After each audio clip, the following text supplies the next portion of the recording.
হাতীটো কালি ৰাতি আহিছিলে 3টামান বজাতে আহি কিনি ঘৰ চৰ ভাঙালে বেৰা চেৰা ভাঙালে আহি কিনি ডাইৰেক্ট মাকে দেখা পালে কিজানি তাকে মাৰিলে আমিতো ভিতৰত ঘুমাই আছিলোঁ ধাং ধং কৰি আছিলে আমিতো গম পোৱা নাই ভিতৰত ঘুমাই আছোঁ তেতিয়া ধাং ধং কৰিলে আমি উঠিলোঁ আৰু ফটককে উঠিব চাব নোৱাৰে আৰু ইফালে বেৰা আছে ইফালে আৰু মুচৰি ফুচৰি লগাই কিনি ঘুমাই আছোঁ সৰু পোৱালি লৈ কিনি পিছত উঠিলোঁ আমাৰ উঠাৰ লগে লগেতো আমাৰ বেৰাটো ভাঙাই দিলে ভিতৰৰ ৰুমত পিছত আমি যেন তেন ওলাই কিনি আহিলোঁ বাহিৰ কোঠালিত আহি কিনি তো এই সোমাই গ'ল আৰু ভিতৰত আমি যোনটো কোঠালিত সোমাই আছিলোঁ সেইটো কোঠালিত সোমাই গ'লে হাতীটো আৰু চাউল আছিলে মাজত এইটো যাই কিনি লৈ আনি কিনি খাই আছে পিছত পোৱালিটো মই ছাইডত লৈ থিয় হৈ আছোঁ তেতিয়া চাই আছে আমাক পিছত আমাক তো একো কৰা নাই মানে পিছত বেৰাটো গিৰাই দিছে এই তলত সেই ওলাইছোঁ আমি মাক মাৰি ছাইড কৰি দিছে তেতিয়া আমি ওলাই কিনি ইফালে মাছ আছে নেকি বুলি তলত চালোঁ নাই আৰু পিছত মই তাৰ খাটি তলত সোমাই গৈছোঁ ইমান ডাঙৰ বস্তু মই ক'ত পলাম পিছত ভাবিলোঁ নাই ইয়াতে থাকিলেতো গুচকি দিলেতো ময়ো মৰি যাম পোৱালিৰ লগত বুলি কিনি আৰু পিছত বেৰাটো লাট মাৰি ভাঙালে তেতিয়া এই ছাইডত হৈ কিনি মই ওলাই আহিলোঁ পোৱালিটো 4 মাহ হৈছে 4 মাহৰ পোৱালি লৈ কিনি মই ওলালোঁ আৰু আমাৰ হাজবেণ্ডটো আগতে ছাইড কৰি দিছে বেৰাটো অলপখিনি আগতে ওলাই ইয়াক দেখা পালে দাউৰাই আহিছে তাৰপিছত ই টকটাটো আনি কিনি মাৰিলে আৰু সোমাই গ'ল ঘৰতে তাৰপিছত সোমালে দৰ্জাগিলা ভাঙালে তেতিয়া ওলাই আহিলোঁ মই ওলাই আহি কিনি গোহালত সোমালোঁ মই তাৰপিছত আৰু সোমাই গ'ল তেতিয়া আমি পলাই গ'লোঁ আৰু বেলেগ ঘৰত যাই কিনি আমি ঘৰ ভিতৰত 2জন আছিলোঁ মই আৰু হাজবেণ্ড আৰু পোৱালিটো লৈ কিনি আৰু চাচবুৰীটো বাহিৰত আছিলে বাহিৰত ইয়াতে মাৰিছে আৰু ইয়াতে পেচাব চেচাব ইয়াতে বিছনাতে হৈছে এইটো পিছত দেখা পাইছোঁ আৰু আমি উঠা টাইমত একোৱে দেখা পোৱা নাই আৰু মাৰি কিনি ইফালে পেলাই দিছে আৰু দেখাই পোৱা নাই আন্ধাৰ ৰাতি লাইট চাইট চব নুমি গৈছে পিছত আৰু আমি এতিয়া ইয়াতে থাকিলেওতো মাৰিব বুলি আৰু পলাই গ'লোঁ আমি ফৰেষ্টৰ মানুহ পিছত আহিলে পুৱাতে 5টা বজা মানত লৈ গৈছে ওদালগুৰি লৈ গৈছে কিজানি এতিয়া ফোন কৰিছিলে ফৰেষ্ট লৈ যোৱা নাই পুলিচ আহিছিলে 2জন আহিছিলে আৰু লৈ গ'লে সিহঁতে একদম দুৰ্ভাগ্যজনক ঘটনা আৰু অতি ভয়ংকৰ লাবণ্য বড়ো বুলি এগৰাকী মহিলা তেখেতৰ মৃত্যু হৈছে আৰু হাতীয়ে গছকি তেখেতক মাৰি পেলাইছে আৰু মৃত্যু এনেকুৱা ভয়ংকৰ মৃত্যু তেওঁৰ এতিয়া প্ৰত্যক্ষদৰ্শীয়ে কোৱা মতে লিভাৰ ওলাই গৈছে আকৌ একদম পুৰা এনেকুৱা ধৰণৰ গছকিছে যে মাথাও ভাঙি দিছে আৰু তাৰ পৰিয়ালটোৱে সৰু শিশু এটা আৰু হাজবেণ্ড ৱাইফ আছিলে তেওঁলোকে কোনো মতে তেওঁলোকৰ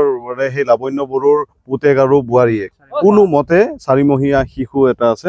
কোনো মতে তেওঁলোকে বাচি ওলাইছে হাতীৰ মাজেদি আৰু এই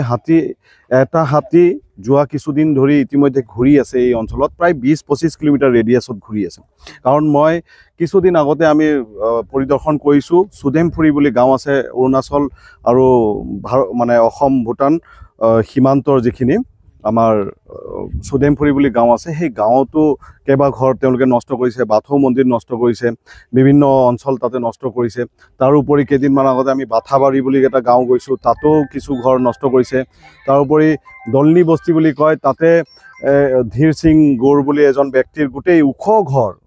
ঘৰটো ভাঙি পেলাইছে আৰু ভাঙি সোমাই গৈছে ইমান ওখ আমি থিয় হৈ থাকোঁতেও 5 ফুট 6 ফুট ৱাল ইমানত ভাঙি পেলাই এই সোমাই গৈ তাৰ পৰা ধান উলিয়াই খাইছে গতিকে আৰু গোটেই আচবাছ যিমান বস্তু আছিলে চব ভাঙি দিছে তাৰপিছত আৰু এজন মণিলাল গোৱালা বুলি এজন ব্যক্তি আছিলে